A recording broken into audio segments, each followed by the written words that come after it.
Start કરીએ વિદ્યુતભાર અને વિદ્યુત ક્ષેત્ર. એક આપણે બાકી રહી ગયેલું ગ્રેવિટેશન, પણ મોસ્ટ ઓફ વસ્તુ એમાં પૂરી થઈ ગયેલા. અમુક એક્ઝામ્પલ બાકી હતા, તો આપણે આ ચેપ્ટર સ્ટાર્ટ કરીએ. 12માનું પહેલું ચેપ્ટર છે વિદ્યુતભાર અને વિદ્યુત ક્ષેત્ર. પહેલા આખું આપણે ટોટલી રિવાઇઝ કરી લઈએ ચેપ્ટર, કે જે ફોર્મ્યુલા યુઝ થતી હોય તે. પછી એ જે બધી ફોર્મ્યુલા લખું છું એ બધી ફોર્મ્યુલા તમે વિડીયોને પોઝ કરી અને પછી લખી નાખજો. પછી આપણે ન્યુમેરિકલ ઉપર જઈએ. અને એવરી ટાઈમ આની પછીનો બીજો લેક્ચર આવશે તોય પહેલા આ લેક્ચર જોઈ લેવાનું, આખી ફોર્મ્યુલા બધી જોઈ લેવાની, અને પછી એવરી ટાઈમ તમારે આ ચેપ્ટરનો લેક્ચર ભરવાનો. એવી જ રીતે ચેપ્ટર 2 હોય ત્યારે પણ એવું જ કરીશું આપણે. પહેલા બધા ફોર્મ્યુલા આખા ચેપ્ટરમાં જેટલા આવે છે, નીટમાં જેટલા યુઝ થાય છે. બાકી અમુક એવી વસ્તુ હોય કે ન્યુમેરિકલમાં આપણે ડાયરેક્ટ સમજાવશું ફોર્મ્યુલાની. તો આપણે સ્ટાર્ટ કરીએ વિદ્યુતભાર. હવે વિદ્યુતભાર બે પ્રકારના હોય. એક વિદ્યુતભાર છે ધન વિદ્યુતભાર, અને બીજો વિદ્યુતભાર છે ઋણ વિદ્યુતભાર.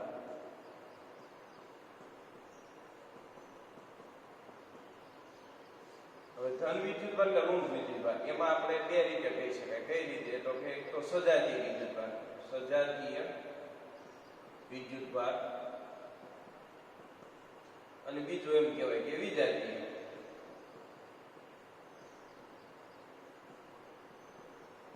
આ બે શબ્દો સમજી લઈએ. સજાતીય વિદ્યુતભાર એવા કે સમાન હોય, જેમના વિદ્યુતભારના મૂલ્ય સમાન હોય. સમાન વિદ્યુતભાર એવું પણ કહી શકાય. વિજાતીય એટલે શું? તો કે એક ધન એક ઋણ હોય. એક ધન અને એક ઋણ, આ થયા વિજાતીય વિદ્યુતભાર. એમાં બે સજાતીય વિદ્યુતભારો વચ્ચે હંમેશા અપાકર્ષી બળ લાગે. ઈ ઉદાહરણ આપણે જોઈએ તો ક્યુ એવી રીતે હોઈ શકે, કે પછી -q અને -q આવી રીતે. આ જે થયા એ સજાતીય. વિજાતીય કયા? તો કે જોડકા કેવા હોય? -q + q હોય, કે પછી -q અહીંયા આપણે q અને -q આવી રીતે આ બે જોડકા હોય તો આને કહેવાય આપણે વિજાતીય વિદ્યુતભાર. હવે સજાતીય વિદ્યુતભારોમાં હંમેશા અપાકર્ષી બળ લાગે. અપાકર્ષી બળ લાગે. અને વિજાતીય વિદ્યુતભારોમાં તો કે આકર્ષી બળ લાગતું હોય. હવે એવું જરૂરી નથી કે મૂલ્ય સમાન જ હોય. કેમ આપણે આમાં લીધા મૂલ્યો? સાઇન ઉપર પણ ડિપેન્ડ હોય. માનો કે એક જે છે એ -2 કુલમ હોય, બીજો +1 કુલમ હોય, એટલે મૂલ્યો જે છે અલગ અલગ છે. પણ વિજાતીય વિદ્યુતભાર હોય આકર્ષણ તો થશે જ તે.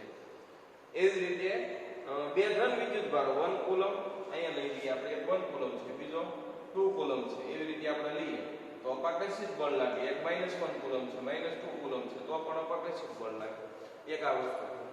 આ જનરલ ખ્યાલ તો બધાને છે. બીજું, જે પાયામાં હોવાનું દ્રવ્યના કોઈ પણ પાયામાં જે મૂળભૂત કણ તરીકે આપણે લઈએ કયા છે? તો કે ઇલેક્ટ્રોન, પ્રોટોન અને ન્યુટ્રોન. સિમ્બોલના ફોર્મમાં હું કહું છું. એમાં આપણે જનરલી પ્રણાલી તરીકે આપણે શું ઇલેક્ટ્રોનનો વિદ્યુતભાર -1.6 × 10⁻⁹ કુલમ લીધેલો છે.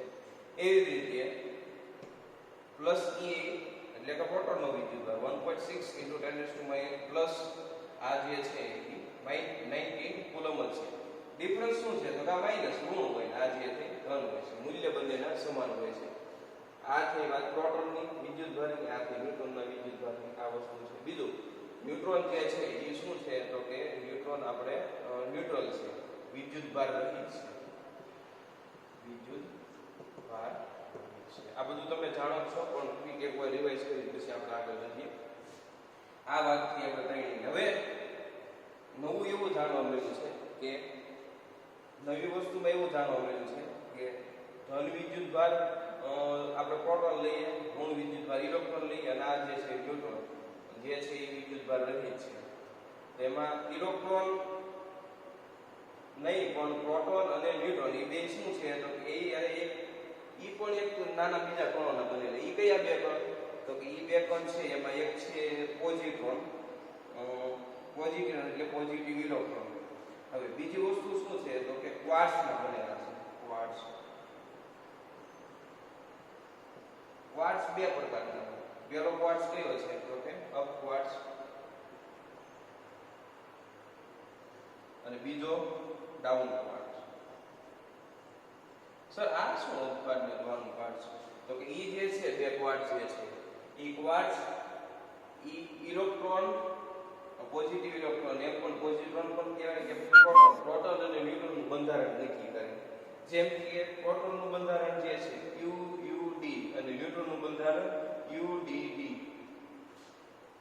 એમાં અપક્વાર્ટ્ઝ કોને કહેવાય? અપક્વાર્ટ્ઝ જે છે 2/3 E જેટલો વિદ્યુતભાર ધરાવતો હોય એને અપક્વાર્ટ્ઝ કહેવાય. અને ડાઉન ક્વાર્ટ્ઝ કોને કહેવાય? 1/3 વિદ્યુતભાર ધરાવતો એને ડાઉન ક્વાર્ટ્ઝ કહેવાય. તો આ તો ખાલી ઇન્ફોર્મેશન છે. મેન વસ્તુ શું છે આપણે તો કે ક્વોન્ટાઇઝેશનનો એક નિયમ આપણે સમજીએ તો Q = N. આને કહેવાય ક્વોન્ટાઇઝેશનનો નિયમ. ક્વોન્ટાઇઝેશન નો નિયમ કોના માટે છે? તો વિદ્યુતભાર માટે છે. વિદ્યુતભાર માટે ક્વોન્ટાઇઝેશનનો નિયમ. તો વિદ્યુતભાર માટે ક્વોન્ટાઇઝેશનના નિયમની આપણે વાત કરીએ તો હોય શું તો કે E જે છે 1.6 × 10⁻⁹ એટલે મૂળભૂત વિદ્યુતભાર. વર્લ્ડમાં કોઈ પણ જેટલા પણ વિદ્યુતભારો છે ઈ ના પૂર્ણ ગુણાંકમાં જ હોય. પૂર્ણ ગુણાંક એટલે શું તો 1 2 3 એવી રીતે અપ ટુ n ઈ પણ પૂર્ણ ગુણાંકમાં જ છે. n તરીકે તમે વટાવો ગમે છો ઇન્ફાઇનાઇટ સુધી લઈ શકો છો. બધું પણ ઈ ના કયા ગુણાકારમાં હોય તો કે પૂર્ણ ગુણાંકમાં હોય. તો તમે એમ કે સર આમાં ક્વાર્ટ્ઝમાં તમે એમ કીધું કે આ તો 2/3 તો અપૂર્ણાંક થયું. પણ આ તો ખાલી ધારણા છે. પહેલા આપણે આ જ વસ્તુ એક્સેપ્ટ કરેલી હતી. હવે જે આ વસ્તુ છે અપ ક્વાર્ટ્ઝ અને ડાઉન ક્વાર્ટ્ઝ ઈ ઇન્ફોર્મેટિવ છે કે પ્રોટોન અને ન્યુટ્રોન ઈ પણ એક બેઝિક કણોના બનેલા. આપણે કેમ કીધું કે કોઈ પણ દ્રવ્ય જે છે 3 કણોનું બનેલું છે. મૂળભૂત તો 100 થી વધારે છે પણ જનરલી 3 કણોની વાત કરીએ ઇલેક્ટ્રોન પ્રોટોન અને ન્યુટ્રોન. એમાં ન્યુટ્રોન અને આ જે છે પ્રોટોન ઈ પણ બે ક્વાર્ટ્ઝના બનેલા ઈ અપ અને ડાઉન ક્વાર્ટ્ઝ. એનું બંધારણ કેવું છે તો કે એક UUD અને બીજું UDD. સર ઈ કેમ ખબર પડે? ઈ કેમ યાદ રાખવું? તો જો U આપણને ખબર અપ ક્વાર્ટ્ઝનું કેટલું +2/3 તો બે UU છે એટલે આપણે એમ લખીશું 2/3E +2/3E અને ડાઉન ક્વાર્ટ્ઝ માટે તો -1/3. તો જુઓ જે 3 કેન્સલ થશે અને તમને E મળશે. હા તો આપણને ખબર છે કે પ્રોટોનનું વિદ્યુતભાર તો ઈ જ છે. તો આ બંધારણ થયું આપણને આવું મળ્યું. એવી રીતે ડાઉન ક્વાર્ટ્ઝમાં પણ તમે કહી શકો. કઈ રીતે ડાઉન ક્વાર્ટ્ઝમાં તો 1/3 પ્લસ 2 આપણે જે છે અપ ક્વાર્ટ્ઝ છે એટલે આપણે પહેલા તો આ લેવું પડે 2/3 ડાઉન ક્વાર્ટ્ઝ માટે -1/3 પાછું ડાઉન ક્વાર્ટ્ઝ માટે -1/3 તો 0. આ તો બરાબર છે કારણ કે ન્યુટ્રોનનો વિદ્યુતભાર હોતો નથી. ન્યુટ્રોનનું બંધારણ છે એમ કહેવાય UDD. તો આ જે છે બધા વિદ્યુતભારનો બેઝિક ખ્યાલ હતો. હવે આપણે આગળ વધતા વિદ્યુતભાર જે છે એનું ઇન્ડક્શન કઈ રીતે એટલે પ્રેરક કઈ રીતે થાય છે એ આપણે જોવું છે. તો વિદ્યુતભારનું પ્રેરણ માટે આપણે વાત કરતા હોઈએ. આ પોઝ કરીને જોઈ લેજો તમે વિડિયો એટલે જ હું સાઈડમાં પહેલા ઉભો રહેતો. અને આ બધી વસ્તુ તમે નોટ ડાઉન કરી લેજો પોઝ કરી અને પછી પાછું આપણે આગળ વધીશું.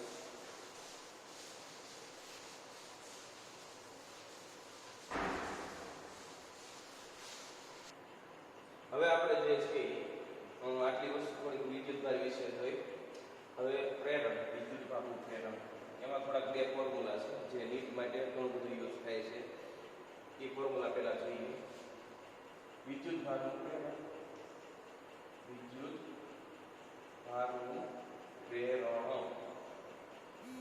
હવે આપજો. હવે ટ્રાય આપણે મોસ્ટ ઓફ એવી કરીએ કે અહીંથી પ્રોપર વેચી જાય કે તમે પાછું જે છે પૂરું થાય તમારે બરાબર આટલું બોર્ડ કમ્પ્લીટ થાય એટલે વ્યવસ્થિત પોઝ કરી લખી નાખવી એટલે આપણે થોડુંક આમાં કનેક્શન કરીશું. આપણે વિદ્યુતભાર મીન્સ કે પહેલા જે રફ પર કરીએ તો થોડુંક બેટર કરવાની આપણે ટ્રાય કરીશું.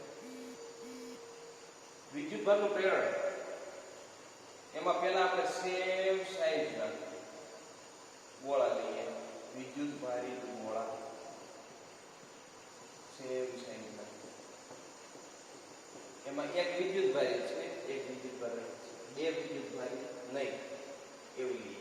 તો આ એક જે છે માનો વિદ્યુત એટલો વિદ્યુતભાર છે. બેયની ત્રિજ્યા આપણે લઈ લઈએ r, આની પણ ત્રિજ્યા લઈ લઈએ આપણે r. તો બેયને હું આપણે ઇન્ડક્શન વિદ્યુતભારનો એટલે કે પ્રેરણ સંપર્ક દ્વારા ભણીશું. સંપર્ક વગર પણ થાય છે. એ કઈ આમાં નીટમાં આપણે કઈ એવું ખાસ આવતું નથી. ફોર્મ્યુલા બે જે છે એ આપણે ત્યાં જોઈએ. તો આમાં પ્લસ q વિદ્યુતભાર હોય, આ વિદ્યુતભાર રહે છે. માનો કે q1 બરાબર q છે, q2 બરાબર 0 કુલમ છે. હવે બંનેને વાયર દ્વારા કે પછી બેને ડાયરેક્ટ કોન્ટેક્ટમાં લાવો તો શું થાય છે? તો કે પેલા ઉપર કેટલો વિદ્યુતભાર રહેતો? q પ્લસ 0 ના છેદમાં 2. અહીંયા પણ q પ્લસ 0 ના છેદમાં 2. એટલે કે આની ઉપર નેટ વિદ્યુતભાર સંપર્કમાં આવ્યા પછી આટલો, અહીંયા પણ સંપર્કમાં આવ્યા પછી આ. હવે માનો કે કોન્ટેક્ટ લૂઝ કરો તો પણ આની પર આટલો વિદ્યુતભાર રહે છે, આની પર આટલો વિદ્યુતભાર. ઇન શોર્ટ, એક ઉપર q1 હોય, એક ઉપર q2 હોય, તો બેમાં સમાન ત્રિજ્યાવાળા ગોળા હોય. આ q1 વિદ્યુતભારથી વિદ્યુતભારિત કરેલો હોય, આ q2 વિદ્યુતભારથી વિદ્યુતભારિત કરેલો હોય. તો બંને ઉપર વિદ્યુતભાર કેટલો કેટલો? એટલે આપણે સિમ્પલ લેંગ્વેજમાં કહીએ તો q1 q2/2 અને અહીંયા પણ q1 q2/2. આવી રીતે બંને ઉપર વિદ્યુતભાર જશે. બીજું એક કે ત્રિજ્યા જો અલગ અલગ હોય તો કઈ રીતે થાય? તો ત્રિજ્યા અલગ અલગ હોય, માનો કે આ પહેલા ગોળાની ત્રિજ્યા છે, બીજા ગોળાની ત્રિજ્યા b છે, એવું લઈએ આપણે. આની ઉપર વિદ્યુતભાર q1 છે, આની ઉપર વિદ્યુતભાર q2 છે. તમને જનરલ ફોર્મ્યુલા આપી દો. જો ત્રિજ્યા અલગ અલગ હોય તો ટોટલ વિદ્યુતભાર પેલા મેળવો q1 q2. બીજું આ q1 મારે આની ઉપર હવે સંપર્કમાં લાવ્યા બાદ કેટલો વિદ્યુતભાર હોય? માનો કે આને બેને વાયરના સંપર્કમાં લાવ્યા, એની પછી વાયરનો સંપર્ક કર્યો. અહીંયા પહેલા આપણે વાત કરીએ સંપર્ક બાદ, સંપર્ક પહેલા, સંપર્ક પહેલા આની ઉપર q1 હતો, આની ઉપર q2. સંપર્ક બાદ પહેલા ગોળા ઉપર તો કે q1 ડેશ, બીજા ગોળા ઉપર ત્રિજ્યા b છે એનું q2 ડેશ. તો q1 ડેશ નો ડાયરેક્ટ ફોર્મ્યુલા છે, ત્યાં રિમેમ્બર કરીએ, કારણ કે ચેપ્ટર 2 માં વિદ્યુત સ્થિતિમાનનું ભણશું ત્યારે બે ગોળાને જ્યારે વાયરથી અથવા એકબીજાના ટચમાં લાવવામાં આવે ત્યારે વિદ્યુત સ્થિતિમાન સરખો થાય એનો યુઝ કરીને આપણે સૂત્ર તારવેલું છે. પણ એ ક્યાં તારવાની જરૂર? માનો કે q1 છે તો q1 ડેશ સંપર્કમાં લાવી અને પછી અલગ કરવામાં આવે તો એની પર કેટલો વિદ્યુતભાર રહે? તો ટોટલ વિદ્યુતભાર ગુણ્યા એની ત્રિજ્યા ના છેદમાં બંનેની ત્રિજ્યાનો સરવાળો. એ જ રીતે અહીંયા પણ q2 ડેશ બરાબર qb ના છેદમાં a પ્લસ b. જે નો વિદ્યુતભાર જોતો હોય એની ત્રિજ્યા આપણે અહીંયા લેવાની.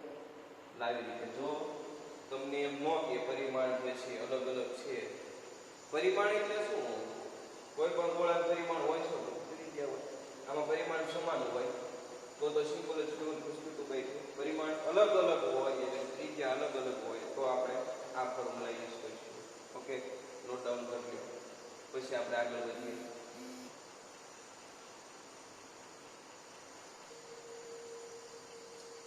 તો આપણે હવે જોયું કે વિદ્યુતભારની વહેંચણી કઈ રીતે થાય છે. પરિમાણ સરખા હોય તો, પરિમાણ સરખા ન હોય ત્યારે કઈ રીતે વિદ્યુતભારની વહેંચણી થાય છે. એવું લાગે ત્યાં તમે પોઝ કરી પાછું આગળ રિપીટ કરી શકો છો જ્યાં ડાઉટ હોય ત્યાં. ઓકે, હવે નેક્સ્ટ જે આપણે વસ્તુ જોવાની છે એ કઈ? તો કુલમ્બનો નિયમ.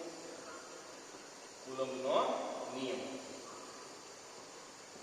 ગુરુત્વાકર્ષણમાં કેમ આપણે જોયું કે બળ જે છે F એ દળના ગુણાકારના સંપર્કમાં એની વચ્ચેના અંતરના વર્ગના વ્યસ્ત પ્રમાણમાં એ બિંદુવત વિદ્યુતભાર. અહીંયા આપણે બિંદુવત વિદ્યુતભાર ને ત્યાં આપણે બિંદુવત દળ લેતા હતા. ફરક આટલો જ છે, એટલે કે g m1 m2/r² લેતા. એવી રીતે અહીંયા આપણે લઈશું બે વિદ્યુતભારો વચ્ચે લાગતું બળ. એ કયું તો k q1 q2/r². એમાં k શું છે તો કે કુલમ અચળાંક 9 × 10⁹ ન્યૂટન મીટર સ્ક્વેર કુલમ -2 આ એનો એકમ છે. હવે r ની વાત આપણે કરતા હોય આ જે છે ડિસ્ટન્સ બે વિદ્યુતભાર વચ્ચેનું આ Q1 લઈ લો, આ લઈ લો Q2 વિદ્યુતભાર. હવે એની ઉપર વચ્ચેના માધ્યમ ઉપર આધાર રાખે. એમાં કેને આપણે આવી રીતે પણ લખી શકીએ 1/4 pi epsilon 0 Q1 Q2 upon r².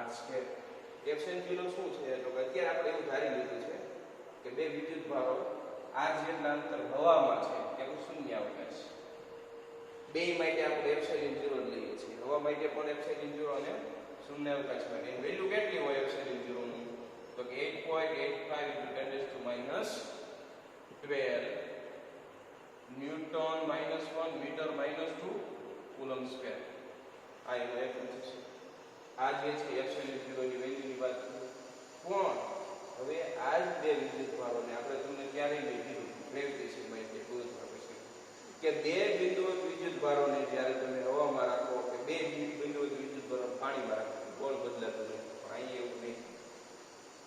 એટલે હવાનું પાણી એટલે શું છે તો કે માધ્યમ બદલાવું. આમાં જે છે તમે આ એર માધ્યમમાં રાખો રેક્યુમમાં રાખો તો એના માટે આપણે જે છે એપ્સિલોન 0 લઈશું. બીજું માધ્યમ માટે આપણે એપ્સિલોન લઈશું. આને શું કહેવાય તો માધ્યમની પરમિએબિલિટી. માધ્યમની પરમિએબિલિટી. માધ્યમની પરમિએબિલિટી આને આવી રીતે પણ ડિફાઇન કરી શકાય. ER શૂન્યાવકાશની સાપેક્ષે માધ્યમની પરમિએબિલિટી. એને ડાઇલેક્ટ્રિક અચળાંક એ પણ કહેવાય. એ શું છે તો કે ડાઇલેક્ટ્રિક અચળાંક કોઈ પણ અવાહક હોય એને પોતાનો એક ડાઇલેક્ટ્રિક અચળાંક હોય છે કે એટલે આપણે ડાઇલેક્ટ્રિક અચળાંક પણ કહી શકીએ. તો મારે માધ્યમની પરમિએબિલિટીને ડાઇલેક્ટ્રિક અચળાંકના સ્વરૂપમાં લખવું હોય તો મારી રીતે પણ કહી શકું એપ્સિલોન k × એપ્સિલોન 0. આવી રીતે પણ લખી શકું. એ જ વસ્તુ આપણે મૂકવી હોય માનો કે માધ્યમમાં બળ Fm હોય તો આ તો સેમ જ વસ્તુ આવશે. પણ અહીંયા જે છે એ આપણે લખવું પડશે કેના સ્વરૂપમાં લખવું હોય મારે તો એપ્સિલોન 0 ની જગ્યાએ એપ્સિલોન આવે. પહેલા આપણે લખીએ Q1 Q2 upon 4 pi epsilon r². એમાં એપ્સિલોન ની જગ્યાએ આપણે શું લખશું તો કે k × epsilon 0 4 pi epsilon 0 k × epsilon 0 કે પછી આમ પણ લખી શકાય એપ્સિલોન ગુણ્યા k સેમ વસ્તુ છે. અહીંયા છે આવું કંઈ કેમ લખ્યું એટલા માટે કહું છું કેમ કે આ જો સેમ વસ્તુ જે છે એ બળ એક છે શૂન્યાવકાશમાં હોય ત્યારે. તો આપણે વાત કરીએ Q1 Q2 પણ 4 pi epsilon r² એને આપણે આમ કહી દઈએ f ના છેદમાં k Fm બરાબર આવું લખી શકાય. આ મોસ્ટ એક ફોર્મ્યુલા આવી છે. તો એ રીતની એટલે કે માધ્યમની અંદર જે બે વિદ્યુતભારો વચ્ચે લાગતું બળ કેમાં ભાગનું થઈ જાય છે. વારંવાર હું તમને સમજાવી દીધું લાસ્ટ લેક્ચર સુધી કે જ્યારે કોઈ માધ્યમમાં મૂકવામાં આવે કે જેટલા ડાઇલેક્ટ્રિક માધ્યમમાં ત્યારે બળ તમારું કેમાં ભાગનું થઈ જાય છે. હવે આખા માધ્યમની વાત કરીએ આપણે. માનો કે અલગ અલગ માધ્યમો રાખેલા હોય તો કઈ રીતે અલગ અલગ માધ્યમો અહીંયા હું દર્શાવું છું. આ એક Q1 વિદ્યુતભાર છે, આ એક Q2 વિદ્યુતભાર છે. T1 T2 અને આ T3 ટોટલ અંતર આટલા માધ્યમમાં વહેંચાયેલું છે. તો બળ F બરાબર આપણે આવું લખશું ફોર્મ્યુલા માધ્યમની અંદર કઈ રીતે તો કે k Q1 Q2 upon r. આનો મારો ડાઇલેક્ટ્રિક અચળાંક k હોય છે. આનો k2 છે ડાઇલેક્ટ્રિક અચળાંક. આનો છે k3. આવી રીતે છે. આનો k1 ડાઇલેક્ટ્રિક અચળાંક છે તો √k1 * T1 plus √k2 * T2 plus √k3 * T3 એનો હોલ સ્ક્વેર. સાહેબ √k કેમ કર્યું તો જો આપણે અહીં સમજી શકીએ કે અહીંયા આપણે Q1 Q2 upon 4 pi epsilon 0 k છે એને આપણે વર્ગ કરવો હોય તો અહીંયા હું એવું કરી શકું √k એનો વર્ગ એટલે k થયો કહેવાય. √k એનો વર્ગ એટલે k થયો કહેવાય. તો અહીંયા એમ જ કરી નાખું √k એનો વર્ગ પણ r ને પણ સાથે લઈ લઉં ઇન શોર્ટ તમે એમ કહી શકો, માનો કે અહીંયા કે છે રૂટમાં એનો વર્ગ કરશો એટલે આજે આવી જવાનું છે r² એટલે આજે આવી ગયું. તો આને મેં બ્રોડલી લખ્યું છે. આમાં આ અંતર હતો આખામાં. હવે આમાં શું થાય છે, T1 માં અલગ માધ્યમ છે, T1 જેટલા અંતરમાં બે વિદ્યુતભારો વચ્ચે, T2 જેટલા માધ્યમમાં બે વિદ્યુતભારો વચ્ચે, K2 ડાઇલેક્ટ્રિક અચળાંક વાળું માધ્યમ છે. માધ્યમ અલગ અલગ હોય છે તો આપણે આ સૂત્ર આપણે કોમન વાપરી શકીએ. બીજું એક આવું પણ થઈ શકે, માનો કે આ Q1 વિદ્યુતભાર છે, આ Q2 વિદ્યુતભાર છે, વચ્ચે કંઈક T જેટલું ડાઇલેક્ટ્રિક અચળાંક વાળું આપણે માધ્યમ મૂકીએ તો આપણે જોવાનું કે એક એમ માધ્યમની અંદર કઈ રીતે થશે, તો કે K1 Q2 અપોન કૌંસમાં અંડર રૂટ આનું માનો ડાઇલેક્ટ્રિક અચળાંક K છે તો K ઇન્ટુ T જેટલા અંતરમાં વધ્યું કેટલું, બાકીનું અંતર r માઈનસ T એનો હોલ સ્ક્વેર. આ સેમ વસ્તુ આપણે આ રીતે પણ કરી શકીએ. માધ્યમ અલગ અલગ આપેલા હોય, એક જ માધ્યમ બાકી બધી હવા હોય તો એના માટે ઇટ મીન્સ, હવે હું તમને જનરલ કહું છું, વાહક માટે કે કેટલું હોય ડાઇલેક્ટ્રિક અચળાંક છે, વાહક માટે K બરાબર અનંત હોય વાહક માટે. બીજું અવાહક માટે અવાહક K અર્ધવાહક બંને માટે K ગ્રેટર ધેન 1 હોય. અને શૂન્યાવકાશ માટે કે પછી હવા કે શૂન્યાવકાશ માટે, હવા કે શૂન્યાવકાશ માટે K બરાબર એપ્રોસ 1 થશે.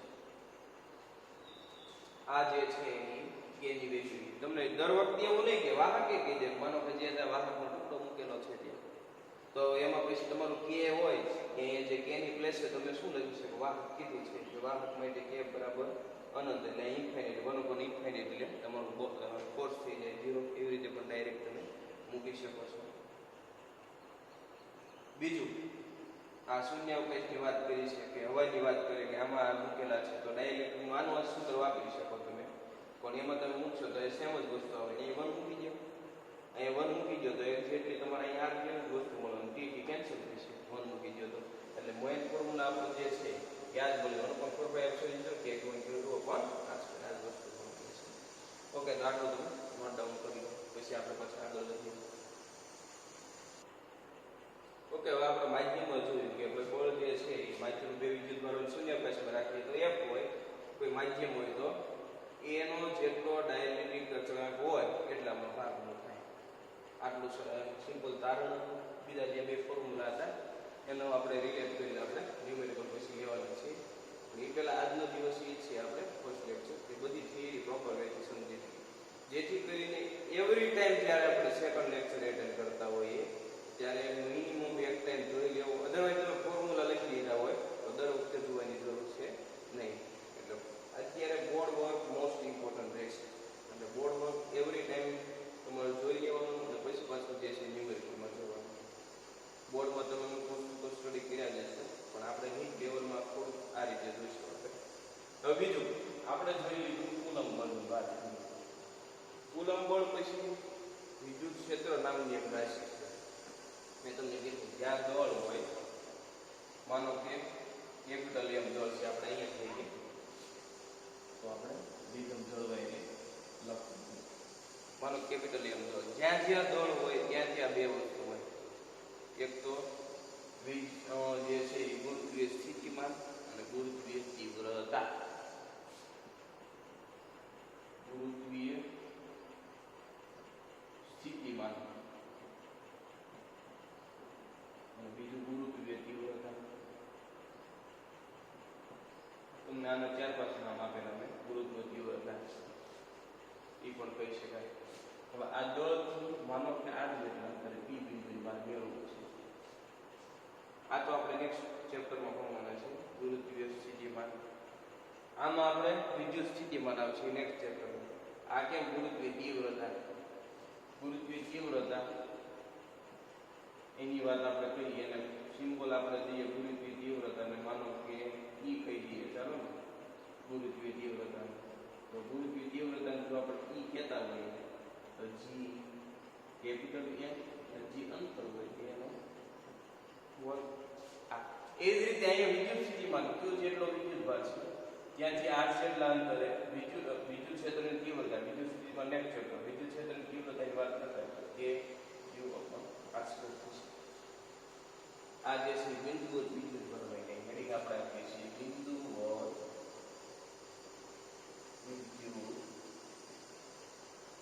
વિદ્યુતભાર માટે વિદ્યુત ક્ષેત્રની તીવ્રતા ક્ષેત્ર એમ પણ લખી શકાય કે આટલા p બિંદુએ વિદ્યુત ક્ષેત્ર કેટલું થાય p બિંદુ લઈને E kq/r². હવે માનો કે અહીં કેપિટલ Q વિદ્યુતભાર છે ત્યાંથી કોઈ એક બિંદુએ આપણે વિદ્યુત ક્ષેત્ર મેળવી લઈએ તો ખબર આપણે કઈ ફોર્મ્યુલા વાપરીશું kq/ અંતર માનો કે r હોય તો r² આવું કે એકવાર આપણને ખબર પડી ગઈ કે અહીં વિદ્યુત ક્ષેત્ર આટલું છે. હવે ત્યાં કોઈ પણ બીજો વિદ્યુતભાર મૂકો. બીજો કયો વિદ્યુતભાર? તો કે બીજો વિદ્યુતભાર જે છે એ q1 મૂકો. તો q1 ઉપર કેટલું બળ લાગે છે? તો કે F E વિદ્યુત ક્ષેત્ર ખબર પડી ગઈ કે એ બિંદુ આટલું વિદ્યુત ક્ષેત્ર છે. હવે q1 વિદ્યુતભાર મૂકીને એની ઉપર કેટલું બળ લાગે? તો F EQ1. આ જે છે એના બળનું સૂત્ર છે.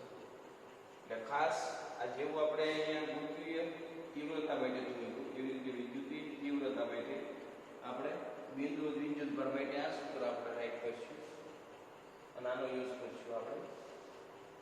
અને એક કોઈ વિદ્યુતભાર ઓલરેડી પ્રેઝન્ટ હોય એનાથી આ અંતરે વિદ્યુત ક્ષેત્ર મળી ગયા પછી ત્યાં કોઈ બીજો વિદ્યુતભાર રાખો તો એની પર કયું બળ લાગે? તો F E/Q1.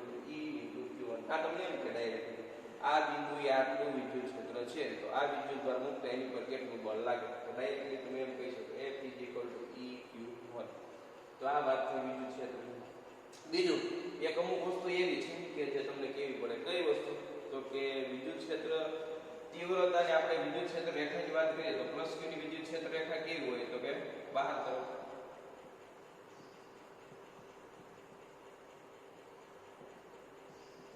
માઇનસ q ની વિદ્યુત ક્ષેત્ર રેખા અંદર તરફ.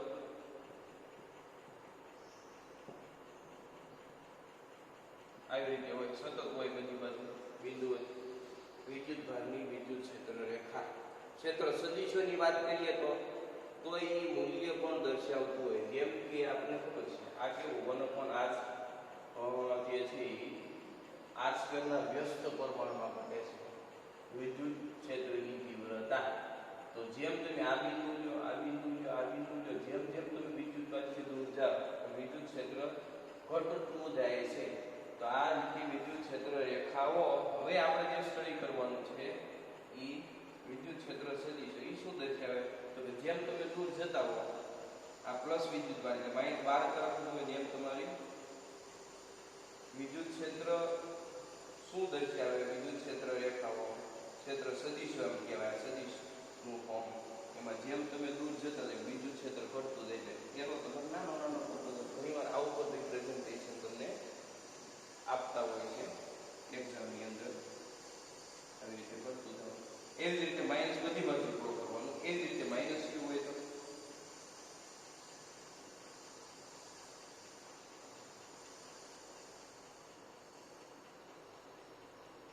એનું પણ આ જે રીતે ડ્રો કરી એ રીતે પણ શું તો કે એરાની સાઈઝ ઘટાડે એટલે ક્ષેત્ર સદિશોની મૂલ્ય ઘટતું જાય.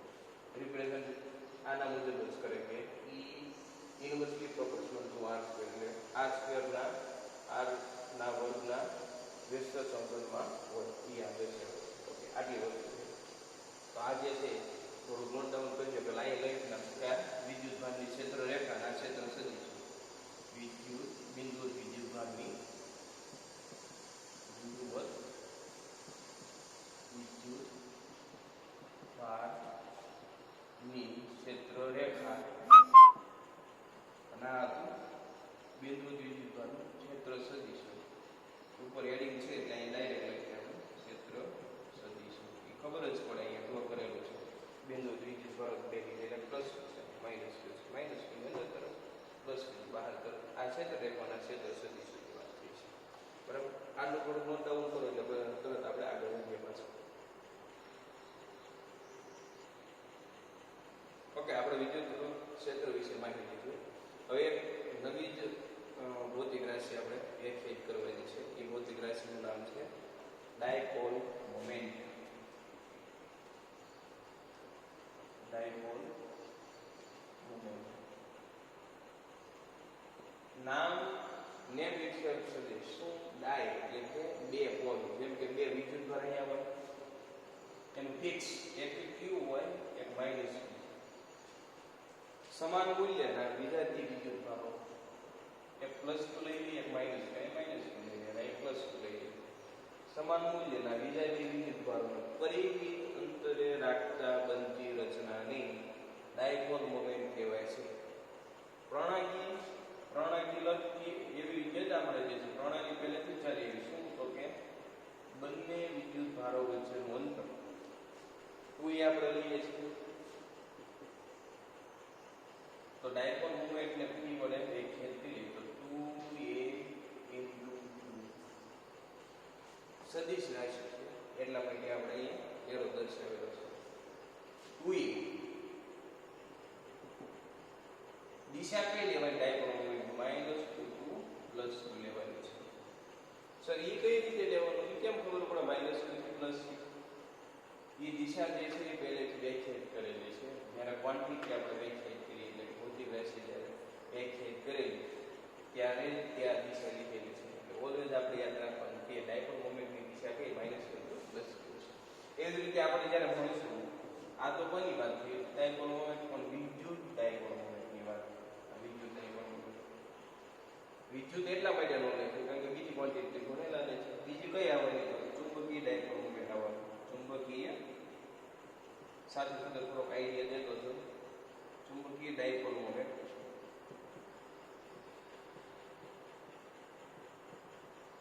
ચુંબકીય ડાયપોલ મોમેન્ટમાં શું હોય? તો ચુંબકીય ડાયપોલ મોમેન્ટમાં એને કંઈક આપણે એમ પડે રિપ્રેઝન્ટ કરીશું. એમાંય લેન્થ આપણે લઈશું 2l.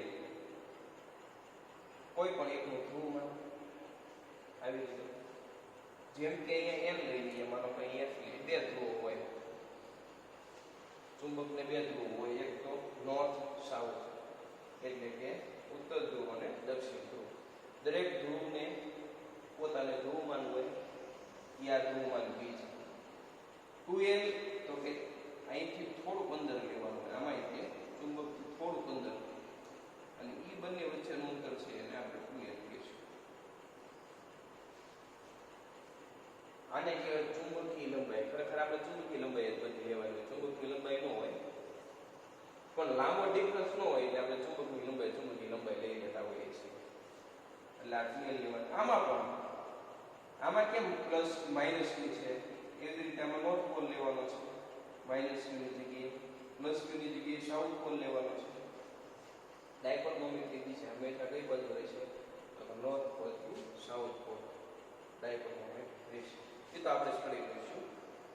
આ હતી તમારી ડાયપોલ મોમેન્ટ. હવે આપણે જોવાનું છે ડાયપોલ મોમેન્ટને કારણે વિદ્યુત ક્ષેત્ર જે વ્યાખ્યાયિત ડાયપોલ મોમેન્ટના કારણે વિદ્યુત ક્ષેત્ર કેટલું હોય એની અક્ષ પર અને વિષુવરેખા પર. અક્ષ કોને કહેવાય? વિષુવરેખા કોને કહેવાય? ડાયપોલ મોમેન્ટ બે વિદ્યુત ભારને જોડતી જે રેખા છે એને એની અક્ષ કહેવાય. જેમ કે આ જે છે કોઈ અક્ષ પરનું બિંદુ કહેવાય, આ બાજુ પણ અક્ષ પરનું કોઈ બિંદુ કહેવાય. એના સેન્ટરમાંથી પાસ થતી રેખા પરના કોઈ પણ બિંદુની વાત કરીએ તો એ વિષુવરેખા થશે. એવી રીતે આમાં પણ થશે. ચુંબકના સેન્ટરમાંથી પાસ થતી અને ચુંબકની લંબાઈને લંબ અહીંયા બે વિદ્યુતભારને જોડતી રેખા ને લંબ સેન્ટરમાંથી પાસ થતી રેખા પરના કોઈ પણ બિંદુ એને વિષુવરેખા કહેવાય છે. વિષુવરેખા અને અક્ષ પરના બિંદુ માટેનું આપણે સૂત્ર અક્ષ પર ડાયપોલ મોમેન્ટ સરળતા ખાતર આપણે ડાયપોલને z અક્ષ પર સંપાદન કરીએ. સર એવું કહેવું જરૂર નથી z અક્ષ પર સંપાદન કરો, પણ આપણે થિયરી જે આપેલી છે એનસીઈઆરટીમાં એને મુજબ શું સંબંધ થાય થિયરી તો તમારા બોર્ડમાં પણ પ્રોબ્લેમ ન થાય એટલા માટે આપણે સેમ વસ્તુ રાખીએ. બાકી નીટમાં તમારે કોઈ પણ અક્ષ ઉપર આપશે તમારે જોવાનું શું તો કે y હોય, માનો કે ક્ષેત્રફળ અક્ષ તમને y આપી છે તો અક્ષ પરનું સૂત્ર જે છે આમાં હું z ના સ્વરૂપમાં z લીધું y લખવાનું. એ વિષુવરેખા આમાં માનો કે x અક્ષ છે એમાં આપણે ટેક્સ્ટ બુકમાં વિષુ રેખા y અક્ષ આપેલી છે તો y ની લીધી x લખો, બીજું કઈ દીધું નથી. ઓકે, તો આ z અક્ષ આ છે, y અક્ષ અહીંયા આપણે લઈ લઈએ માઈનસ q, અહીંયા લઈ લઈએ પ્લસ q, ડાયપોલ મોમેન્ટ લીધી છે આ રીતે લઈ લઈએ. આ z અક્ષ પ્લસ q માઈનસ q બન્યું છે અંતર લઈ લઈએ આપણે 2a આ થશે, આ માઈનસ a થશે, ટોટલ અંતર 2a થશે અંતરની વાત કરતા હોય તો. સેન્ટર ને ઓ કહી દઈએ ત્યાંથી y જેટલા અંતરે કોઈ એક બિંદુ છે ત્યાં આપણે વાત કરતા હોય તો વિષુવ રેખા પર વિદ્યુત ક્ષેત્ર ડાયપોલના કારણે વિષુવ રેખા પર વિદ્યુત ક્ષેત્રનું સૂત્ર ડાયપોલના કારણે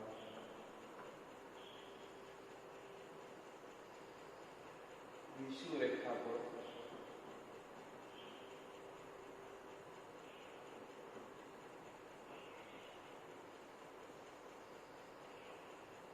આવેલા બિંદુએ વિદ્યુત ક્ષેત્ર તો E બરાબર આપણે લખીશું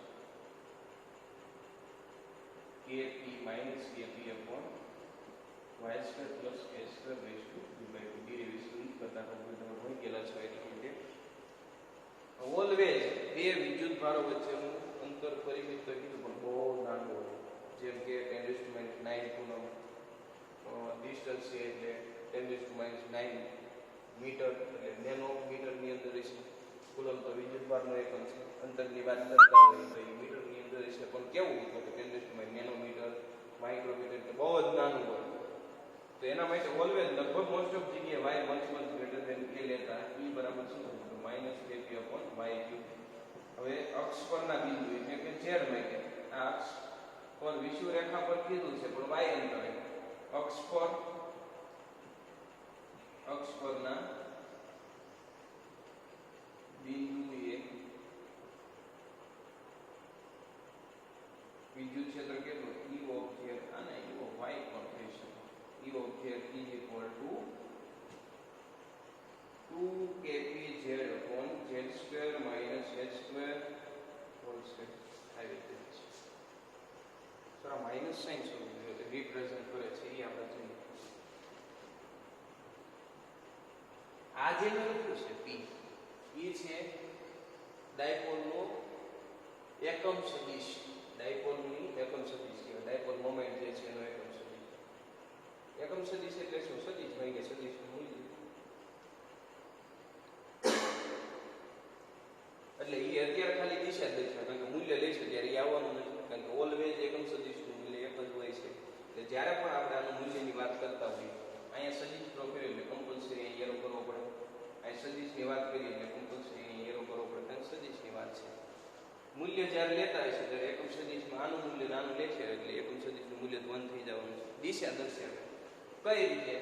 તો કે આ બિંદુએ જ્યારે આપણે વાત કરતા હોય ત્યારે ડાયપોલ મોમેન્ટ માઈનસ q થી પ્લસ q છે એટલે એની વિરુદ્ધ દિશામાં છે વિષુવ રેખા માટે.